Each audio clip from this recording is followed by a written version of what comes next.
Hello everyone, I am Priyanshu Kumar. Welcome to my channel.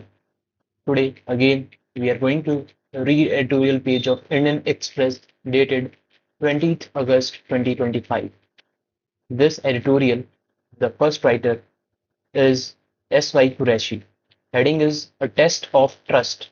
S.Y. Qureshi, former Chief Election Commissioner of India and author of an undocumented wonder, The Making of the Great Indian Election. So let's begin.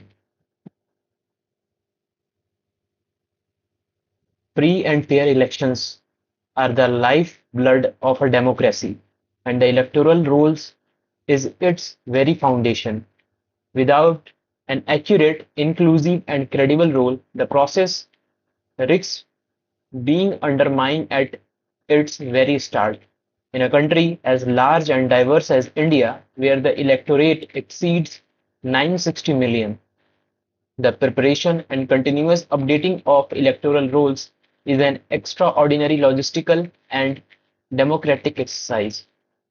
It is through these rolls that the principle of one person, one vote is given practical shape.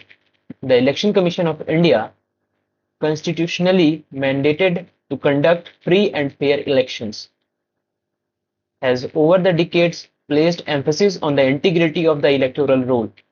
The Supreme Court has repeatedly underscored this, holding that free and fair elections form part of the basic structure of the Constitution, and that accurate voter lists are integral to that process.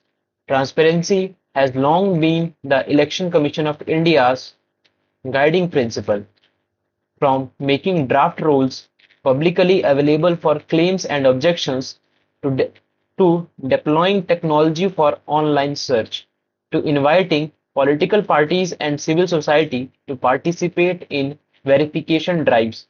The Election Commission of India has tried to keep the process open to scrutiny. For decades, this openness was a source of immense public trust.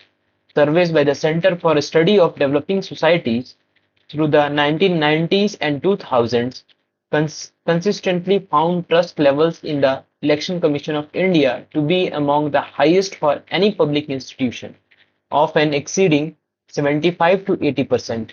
This trust was earned through visible impartiality, procedural fairness, and innovations that enhanced both access and credibility.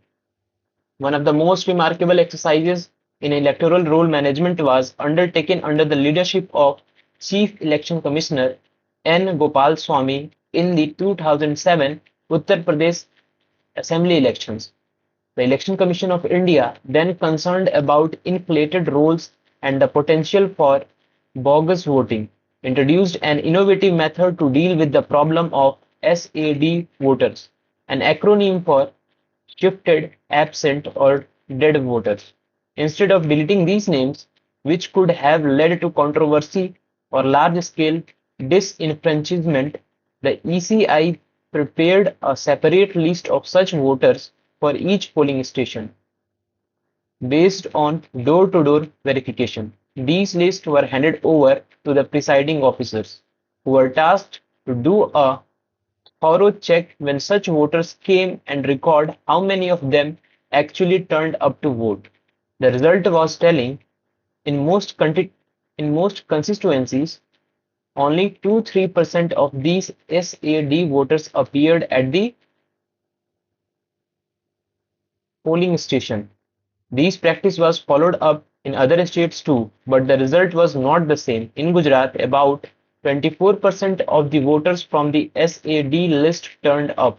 With the list in the hands of the presiding officers, impersonification became impossible. The exercise virtually eliminated bogus voting and was hailed as a thundering success, a practical demonstration of how field innovation, without disenfranchising anyone, could protect the purity of the poll. From 2011 onwards, the Election Commission of India began marking National Voters' Day on January 25. The idea was twofold: to celebrate the democratic spirit and to focus public attention on voter enrollment and participation. especially of the young. Each year, a new theme has reinforced the centrality of the voter. Greater participation for a stronger democracy, 2011 and 12, inclusive and qualitative participation, 2013, ethical voting, 2014, easy registration, easy correction, 2015, inclusive and qualitative participation, 2016, empowering young and future voters, 2017, accessible elections, 2018. No voter to be left behind 2019, electoral literacy and making our voters empowered, vigilant, safe and informed 2020 and 2021, making elections inclusive, accessible and participative 2022, nothing like voting I vote for sure 2023, nothing like voting I vote for sure, every vote every voter matters 2024 and 25. Running through these years is a clear institutional message. Every single voter counts, and no eligible citizen should be excluded for want of opportunity or access. The current Special Intensive Revision (SIR) in Bihar is ostensibly part of these traditions. Through the SIR, the ECI claims to capture new voters, correct errors, and remove ineligible names through a de novo process. Around 2003 and 4, the Election Commission of India had taken a decision to stop making voter making voter rolls de novo, as by then most state rolls had been digitized and electronic voter cards distributed. This practice was followed by successive commissions. Even the present commission conducted the 2024 general elections with a summary revision, which meant that the existing rolls were cross-checked by door-to-door visits and additions and deletions made. What was valid till 2024 has suddenly become wrong. Were the commission in the last 2 decades less wise? The trust the ECI once commanded almost unquestioningly is now under greater public scrutiny.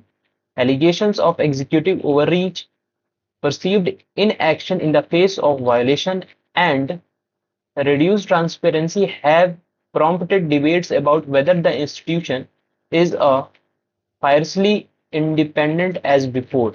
While the procedural architecture for transparency, such as draft roll publication, booth level officer verification, and stakeholder consultation, remains in place, the, the perception of impartiality is as important as its reality. Reinforcing this trust is as crucial as ensuring technical accuracy.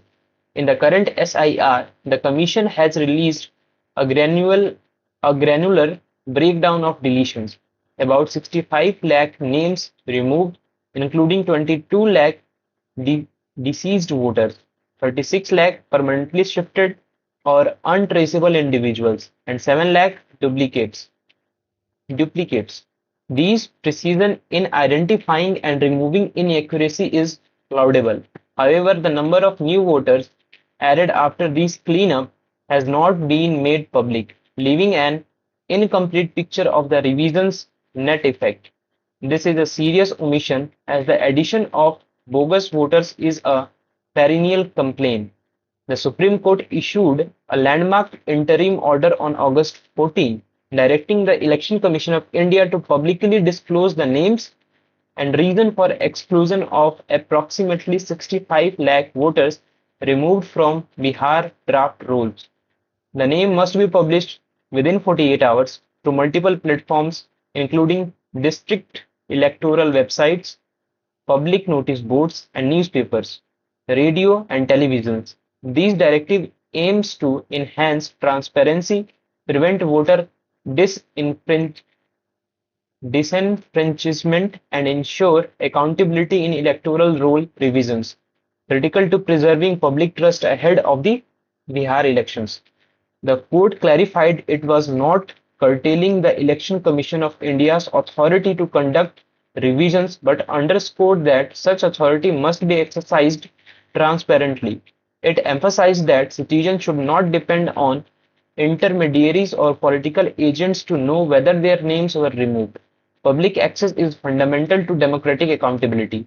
For an organization that has built its reputation as one of the most respected election management bodies in the world, returning to its fullest, most uncompromising version of transparency is not just desirable, it is necessary for the preservation of democratic trust. If the ECI truly believes every vote matters, it must prove it by showing every voter it has added, not just every name it has removed, and every duplicate voters it has detected. The writer wants to make us understand that Election Commission of India, a constitutional body, is responsible for free and fair election while maintaining transparency. For that, among its various steps, one is the release of electoral draft rules. He mentioned a case of 2007 Uttar Pradesh Assembly election, where they invented something out of the box named SAD rules. It is acronym of shifted, absent, and dead person. For that, electoral rules. For that, they specifically mentioned that in that SAD rule, during the election, during at the every polling station, they give responsibility. They give the work or responsibility to the presiding officer to check whether how many of the person enrolled in this SAD list are coming for to vote.